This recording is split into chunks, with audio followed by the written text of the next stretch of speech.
मेरे बचपन की वह अधूरी कहानी कहीं भटक गई है और मोहल्ले में कटी मेरी पतंग जो सरहद पे जाके अटक गई है। इन रोज रोज की हरकतों से वो भी उब चुकी होगी और ये तो वही जाने वह नाव तैर भी रही है या डूब चुकी होगी। पता नहीं क्यों मेरी आत्मा घुटने लगी है जब से सड़क छाप लोगों की उंगलियां सरहदों पे उठने लगी है। नींद आई तो माथा टिका कर सो गया मैं बंदूक की नाल पर दाग नहीं लगने दिया कभी मैंने भारती के देदीप्यमान भाल पर। और मार कर दुश्मन को जब भी लौटूंगा अवध में वो प्रतीक्षारत उर्मिला खड़ी मिलेगी। थोड़ी देर तेरी छाऊं में मैं सुस्ताना चाहता हूं, थोड़ी देर मैं सुस्ताना चाहता हूं, थोड़ी देर तेरी छांव में। तो कविता कौन तेरा बाप पड़ेगा यहाँ पे? तिरंगे ने कहा मैं सुस्ताना चाहता हूं थोड़ी देर तेरी छांव में। मेरी छाती के छाले जो उतर आए हैं पांव में, पता नहीं क्यों मेरी आत्मा घुटने लगी है। शायद मेरी आवाज जा रही है तो मैं अब आपसे निवेदन नहीं करूंगा, आप संभालना कि कविता क्या होती है, हरिओम पवार जी तक पहुंचाना के तिरंगे में सुस्ताना चाहता हूं तेरी छांव में।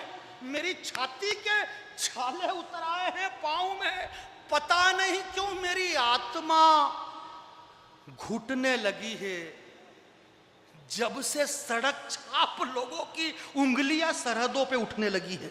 हाय हाय हाय हाय। पता नहीं क्यों मेरी आत्मा घुटने लगी है जब से सड़क छाप लोगों की उंगलियां सरहदों पर उठने लगी है। भूख लगी तो मैं भूखा रहा, प्यास लगी तो पानी समझा मैंने दुश्मन के।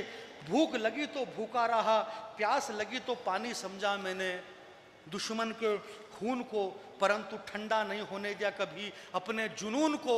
नींद आई तो माथा टिका कर सो गया मैं बंदूक की नाल पर दाग नहीं लगने दिया कभी मैंने भारती के देदीप्यमान भाल पर। मेरे दोस्त आप बहुत अच्छा सुन रहे हैं। अगर आपको हरिओम पवार जी को सुनना है और बड़े भाई अरुण जेमिनी जी को सुनना है, अशोक भाई भी एक कविता सुनाएंगे। हमें हरिओम पवार जी को अगर सुनना है तो ये जो राजस्थान की सरजमी पे, मालवा मेवाड़ की सरजमी पे कविता सुनी जाती है, इस बात का सबूत मैं 4 लाइन सुना देता हूँ। शहीदों पे इससे अच्छी बात नहीं हो सकती। जिस बेवकूफ ने ये कहा कि ये जवान जो सरहद पर खड़े हैं ये आए दिन रेप करते हैं, ये रेपिस्ट हैं, क्या सरहद का जवान रेप कर सकता है? मेरी 4 लाइन। मुझे अगर बीच में से कोई उठ के जाएगा तो ऐसा लगेगा कि बस मुझे अच्छा नहीं लगेगा, बाकी अपने को क्या लेना देना, मर्जी पड़े वो कहीं भी जाए। भाई भगवान ने आने से नहीं रोका तो जाने से कौन रोक सकता है? इस पर आदमी कहीं भी जा सकता है, कोई दिक्कत। सुनिएगा कि स्वागत। मैं तो कब से भूल चुका था, मैं तो कब से भूल चुका था वो बचपन की बातें, वो गुलाबी ठंड से महकती हुई रातें, वो रोज रोज भोजन के वक्त रूठना ऐठना, पिता की पीठ पर घोड़ा बना करके बैठना, मोहल्ले में मकर संक्रांति पर पतंग से पेंच लड़ाना, दादी माँ की कहानी को आगे बढ़ाना। मेरे बचपन की वह अधूरी कहानी कहीं भटक गई है और मोहल्ले में कटी मेरी पतंग जो सरहद पे जाके अटक गई है। क्या बात है। आपकी तालियों को थोड़ा रोकना। मैं पंक्ति पढ़ता हूँ अखबार के लोगोों के लिए, पवार जी के चरणों में नहीं रख रहा हूँ, मैं उन्हें सुना रहा हूँ। चरण में इसलिए नहीं रखूंगा क्योंकि कल मेरे को वापस जरूरत पड़ेगी इस पंक्ति की। नहीं अभी चरण में रख दो, बोले भाई साहब देना वापस, क्या मतलब रहा अपने को, दे करके लेना अपने नेचर में नहीं है। सुनेगा कि पंक्ति देखना साहब के घर लौटते वक्त स्कूल से, बहुत प्यारी पंक्ति है मेरे दोस्तों, सुनना है आपको कि घर लौटते वक्त स्कूल से अक्सर चिढ़ाया करते थे हम उसे गुलाब के फूल से। क्या वो जवान रेप कर सकता है?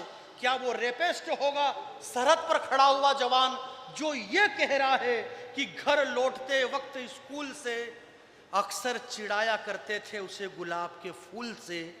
उसे देख करके अकड़ना, अकड़ करके तितली पकड़ना, पकड़ करके छोड़ देना और उसी की कॉपी से कागज फाड़ नाव बनाकर पानी में छोड़ देना, इन रोज रोज की हरकतों से वो भी उब चुकी होगी और ये तो वही जाने वह नाव तैर भी रही है या डूब चुकी होगी। वाह वाह वाह। ये तो वही राजस्थान के बहुत अच्छे लोगों, दो पंक्ति भी इस कवि सम्मेलन में जानी बैरागी ने जो अच्छा पढ़ा है मेरे जीवन का, आपके एक एक मैंने तालियों के लिए कहा नहीं, पर इस अगली पंक्ति पे हाथ खड़े कर देना। मैं दो पंक्ति पढ़ता हूं। उस जवान ने लिखा कि ये तो वही जाने है, ये तो वही जाने कि वो नाव तैर रही है या डूब चुकी होगी। और मैंने भी जो लिखी चिट्ठियां उसके नाम की, मैंने जो लिखी चिट्ठियां उसके नाम की, अभी भी किताबों में पढ़ी मिलेगी। और मार कर दुश्मन को जब भी लौटूंगा अवध में, वो प्रतीक्षारत उर्मिला खड़ी मिलेगी, वो प्रतीक्षारत उर्मिला। जरा एक बार पूरा सदन छेड़ के दोनों हाथ अपने खड़े कर दे, पूरा सदन हाथ खड़े कर दे। बहुत